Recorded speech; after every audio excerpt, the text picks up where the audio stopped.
in 1986. So the National Theatre was destroyed to open a tunnel, the Fort Canning Tunnel. So the National Theatre was funded by this $1 a brick campaign back in 1961. And this means that essentially this is the people's building because the people actually funded this building. And so if they demolish, and they have demolished the National Theatre, they are not only demolishing this national symbol, they are also tearing down whatever that the people put together to build. They are destroying their ideals. So the point that I want to drive at in conclusion is that when we look at conservation, we cannot only look at the quantitative aspects of what the building is. We have also to look at consider the more important inherent qualitative aspects to what the building can offer. And to give an analogy, we still maintain our parents even after they cease to have any economic value. So just like conserved buildings, why? That's because we have they like conserved buildings have this kind of intrinsic worth that's so much far important than the economic price tag to them. Thank you. All right, thank you, Clifton. Give them a round of applause, ladies and gentlemen. Okay, that's the first round. Okay, so for the first round, they are supposed to give their stand. So those of you who just a bit blur or couldn't catch anything, SUTD team is supposed to be the proposition team. So that means to say they are actually with it, meaning to say that Singapore cannot afford architectural conversation, whereas for NUS is actually opposing it. So meaning to say that Singapore can afford architectural conversation, conservation. That's why I'm not in debates. Okay, Ken, alright, so very clear. Alright, good to go for the second round. For the second round, we will invite the second speaker from SUTD, Kian Chong, alright, to start off for the second round. Your 5 minutes will begin the moment you speak. Hi. Okay, I think what fundamentally is at hand here, right, when you're talking about heritage and conservation itself, is who pays the price. So when you look at buildings like, let's say, Pearl Bank, is it a shared heritage of the entire nation, or is it just for the residents itself? So if you are a resident within the nation, within the Pearl Bank apartment, are you willing to pay for the conservation cost, that $2,000, that $2 million per 2 years? So are you going to be the one that's paying for it, or is it the residents themselves? So if the residents choose to pack up and leave, right, who is going to move back in? Is it us architects, or is it the person who chooses to conserve the building itself? So who is going to make that decision? The arbitrary boundaries that we impose upon such conservation is actually also part of the official narrative of how Singapore does conservation. So if you look at, let's say, the buildings like the Madrasah Aljunied, which was demolished, it was all because it does not adhere to what constitutes as glamorous architecture, the visual aspect of architecture that the government wants. And it's also part of delving deeper into the origin of conservation, which is actually for the tourist itself. So this is, for the case of Madrasah Aljunied, right, this is in spite of its historical value to the Malay community. So what arises out of this conservation tactic is something that is not associated with the Malay identity itself. So what I'm trying to say is that, let's say we look at Kampong Glam as what it is today, it is something that is associated with the Malay identity, but not something that the Malay community actually identifies with. It's something like what reality, and it's not paying homage to exactly what its true nature is. So the buildings there now, are they just prestige motif of the past, where little of the social, cultural environment of the past is no longer present? So let's examine what's at hand. The rise of the homogeneous cityscape, right, arises due to the fact of modern architecture, which is constrained by the economics of efficient construction and also the use of new technology. So this rise of homogeneity results in new building emulating the looks of other buildings all around the world. So this is part of a wider and much more pernicious issue that we are not dealing with, and conservation is not the solution to this. If you are all focused on crafting the memories of the past and like preserving the memories, how can we deal with this pertinent issue that we are plagued with? How can we solve this issue that is at hand if we are all focused on conservation? So that is the question that I'd like to pose to you. Other than that, the systematic erosion and erasure of all other narratives. So if you look at any single architecture, any single work that is produced by a person, it is a subjective reading of history. when there's an author, when there's an architect involved, it is one person. It is one person's reading of history. And if you're conserving that, are you conserving that one person's identity? Or is it about the national heritage? So, let's put it this way. Conservation emerges only when the idea that those worth remembering should be cast in the physical realm. And in this sense, it is the deliberate negation of narratives that consequently fall on the wayside. And if these narratives are deemed as controversial, mundane, or undermine the state objectives, are these buildings supposed to be retained then? And this issue is further vexed by contentions over historical fact, the veracity of historical fact, ethnicity, and other divisive fault lines of society itself. So when only one strand of narrative is embraced, what is the ideological purchase of such conservation projects? Can it present itself as a set way to the past for everyone? No, it can't. And that is what truly matters, conservation for the shared heritage of all. Are you doing it correctly then? Furthermore, I'd like to raise the third point, that amnesia is part of our very DNA as a Singapore, as a city-state, right? So, what exactly is the Singapore project for all of us? As what Chow Ping Park puts it, Singapore was then not a society which fondly looked at its past, but one looking to change for the better. Is that not what the Singapore project is about? Staking a claim within the world, on the world stage, where previously we have had no foothold. Isn't that based on the premise that the future is better than the present and also better than the past? By preserving the past and feeling that the past will always be better than the future, isn't that undermining the whole entire Singapore project? Are relics of the past necessarily better? Do we mourn for Shakespearean languages? No, we don't. What does Singapore actually mean for us? It's fundamentally a living thing and changes with time, and it's not a museum. From the bones of the dead rose many things. Let's look at Jerusalem, let's look at Paris. Paris itself is a medieval city, and Paris itself is not what it used to be. When horsemen simply created the boulevard and erased parts of the city, what happens to the people there? Do we identify with it now? Yes, we do. Okay, not us, but Parisians. And Hong Kong has a distinct urban fabric that does not arise from any visual building. Can't we do the same for Singapore then? Alright, thank you, Chancho. Well, without further ado, let us invite Lim Chiang, alright, the second speaker from the opposition team. Your 5 minutes will begin as soon as it's ready.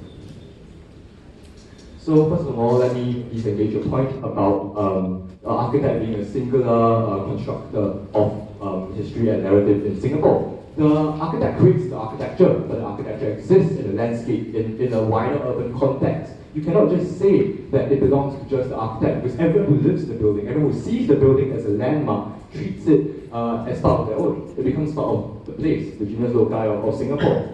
Right? Let's talk about money now. We talk about who will pay the price. Okay, we admit that there might be some issues with conservation policy as it is now, but it doesn't mean that we cannot afford architecture. This means for even more that we need to analyze the conservation policies that we have in place, so that we can conserve better, so that we can have better ways of conservation. Yeah. So if we look at you talked about Pearl Bank apartments, who will pay the price, right? Pearl Bank apartments is actually MCST. Building, right? So it means that it's managed privately. So why is the state not engaging architectural icons such as Pearl Bank more and trying to provide funding to reduce the level of payment which these people can take? Some more MCST owners are not incentivized to do proper and regular maintenance, because you used Chow Ping Park just now. Chow Ping Park actually said that because our housing is both an asset and also as a shelter. So there's a conflation of this too. Do we treat our housing as heritage, as a shelter, as something to be brought off as home, or do we treat it as an asset to buy and sell? Actually, the neoliberal market economy right now is doing a lot of destruction to our architectural landscape. It's actually, if we look at our urban renewal programs at the mercy of market forces, heritage is not weighed proportionally against other factors such as economic points. So in our conservation processes. So architecture actually helps us to remember our past. We said this. Ruskin once said, without architecture, we cannot remember. And you talked about the architect being a singular constructor of the urban landscape. But the construction of heritage is a participatory process. All of us play a part in constructing our heritage. We choose what we want to defend. Today in the audience we have Mr. Tsai Rinzo and the rest of the Save Dakota team, who has fought very strongly to save Dakota because they believe this is a great representative of our heritage and our history. And if we choose to leave let all these things be destroyed. We can just let the state decide to wipe away everything, do tabula rasa development. But that means that we'll have no history left. Alright? So let's talk about the big four here. Our big four, which is the Pearl Bank Apartments, as you have said, the Golden Mile Towers, Golden Mile Complex, and also so the last one is eluding me at the moment, but it will come back to me in a moment. People's Park Centre, yeah. These are all modernist icons and reflections of the zeitgeist of our post-independence era. They were built by Singaporean architects. You're right, we're conserving things from the past and creating artifice.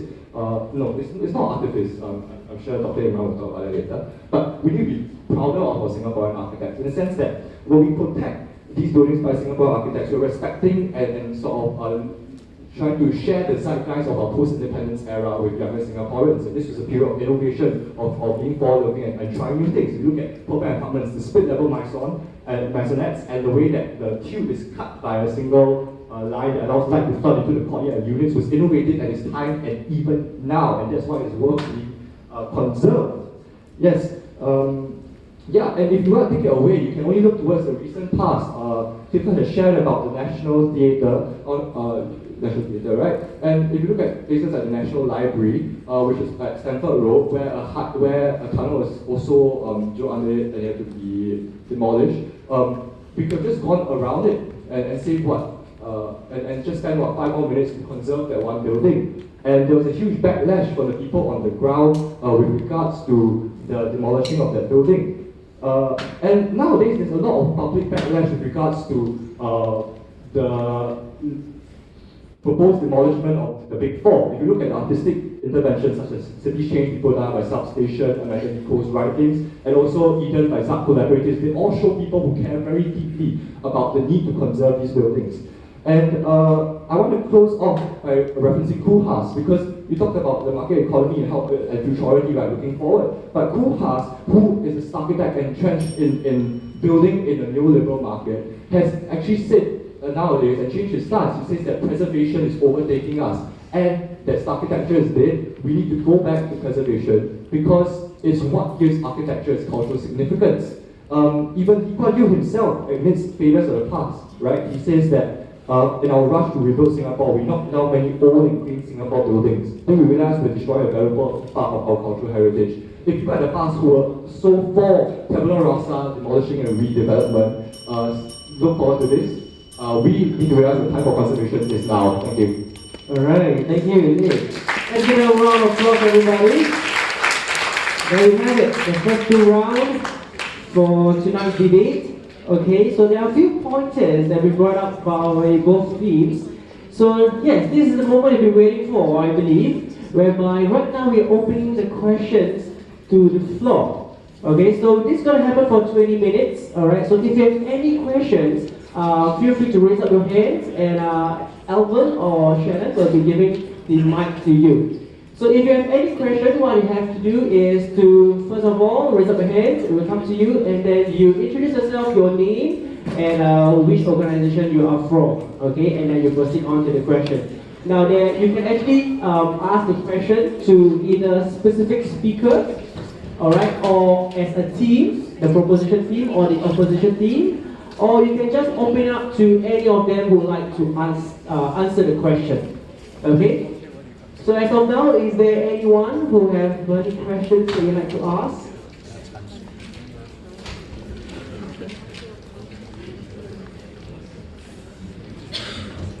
Sure.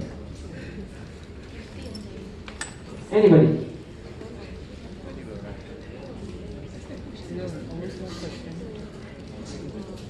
Okay, if there is any question, then allow me to... I have a question. Can the judges ask? Sure, why not? Okay, we are running off mic, so you can use my mic actually.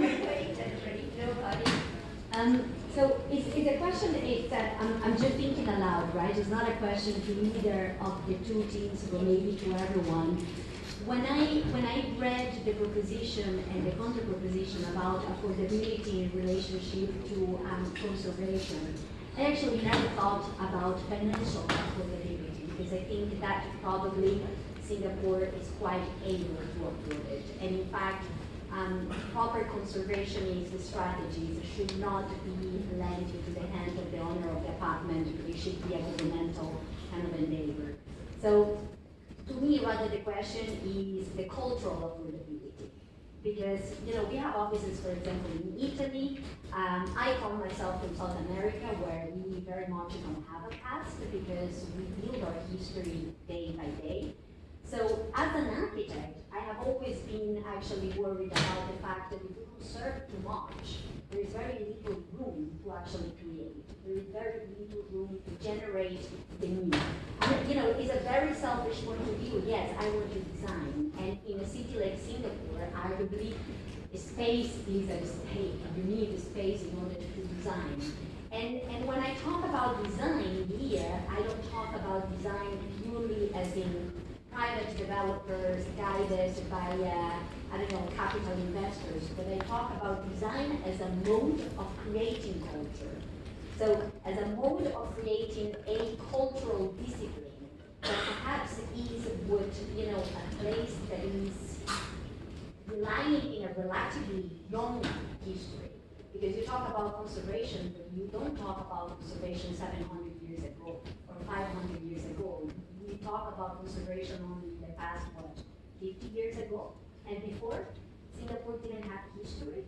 So I'm just putting aloud this thought about, for me, the lack of affordability in a way, cultural affordability, in kind of incessantly preserving and keeping, and in doing so, no giving room for development of a new kind of cultural discipline. Thank you. Thank you, Prof. Castro. So, Prof. Castro, would you, that was an open-ended question, so would either team like to respond to Prof. Castro's comment? Okay, so we have two reviews. Okay, yes, yeah. So I'd like to open up to both of the team. The question maybe I can rephrase would be the definition of affordability here, right? Instead of just looking at financial affordability, how about the cultural affordability? What are your takes? Right, ma'am? All right. So anyone would like to take to answer? Yeah, sure, Mr. Dr. Imran. Hi, thanks for the question. Actually, I'm surprised to say South America has no past, because there is both the pre-Hispanic past as far as I know, as well as the post-Columbus past.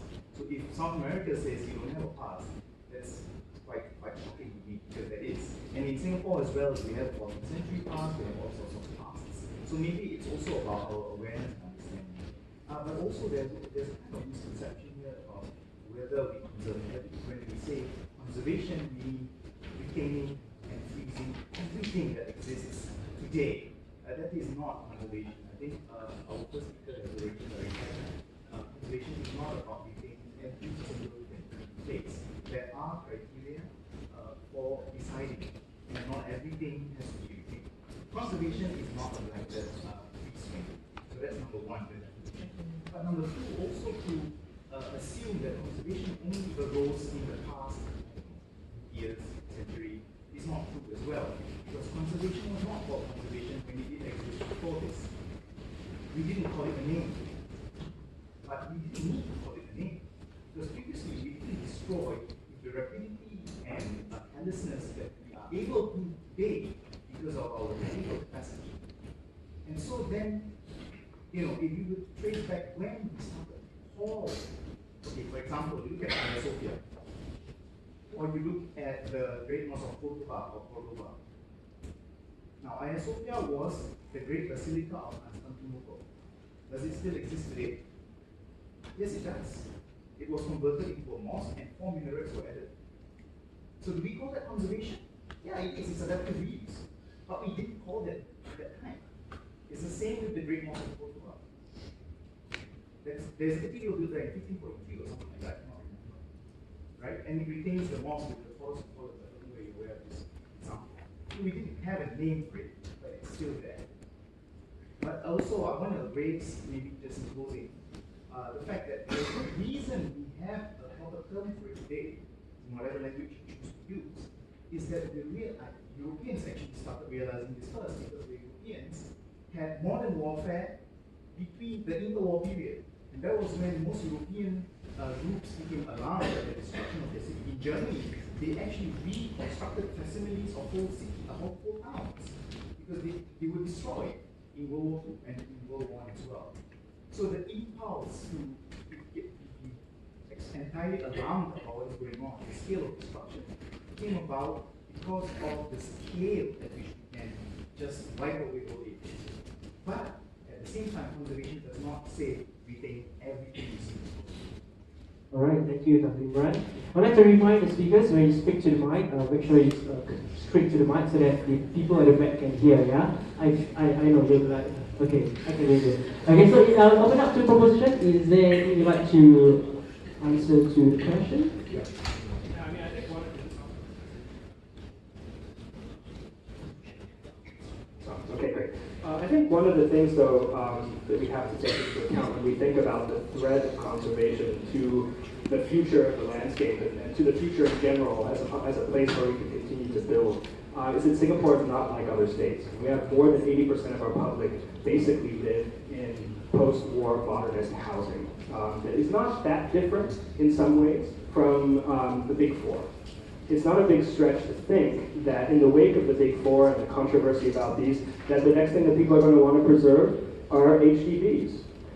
If you go to some of the web feeds, for example, there's a photographer, Darren So, where people who are worried about conservation issues meet and discuss, you'll find that there's a groundswell of opinion about people who want to preserve these. And even more so than the Big Four, because they say, this is where I grew up, this is my home, this is my family, this is my neighborhood, I went to school in this neighborhood, this estate is my estate, it's part of me, it's constituent of not only my memory, but a whole community of people who live together. Not like one private apartment building, but an entire estate. So if we imagine that we get to a point where, as the dominoes fall, we start to preserve everything in the post-war, everything that anyone feels nostalgic about, or anything that anyone can argue contributes to the collective memory, we are very quickly going to wind up demolishing almost all of our housing stuff. We have, yes, we have linkages between the Big Four and between HDB. And I think, what's very interesting about this is that we have to, at some point, make a choice about buildings that are very, very important to people. They are very emotive. People feel them very powerfully. As Winston Churchill said, right? He said, we make our buildings and then our buildings make us. And I'm not sure whether, in fairness, we can deny our future the majority of the landscape on which to build. And I'm also not sure that, in fairness, that we can tell the MSC, or the owners, right, NCST of Pearlbank Tower, that they, because they're a private housing block on a good piece of land, have a special status that entitles them to conservation where people who grew up in HDBs do not. All right, thank you for the answer. Okay, so let's give this opportunity to the people who are here. Is there any question that you'd like to pose to anyone? Yes, sir. Can you give the mic?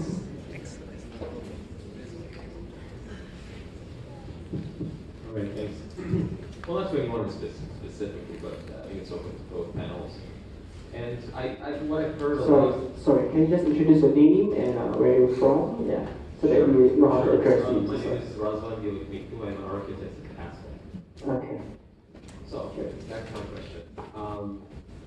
A lot of the words used in your very well crafted kind of openings and very passionate was they, them, the residents. There's always a third party, a convenient third party that makes decisions, that defends decisions, that has something to gain, has something to lose. So the question is,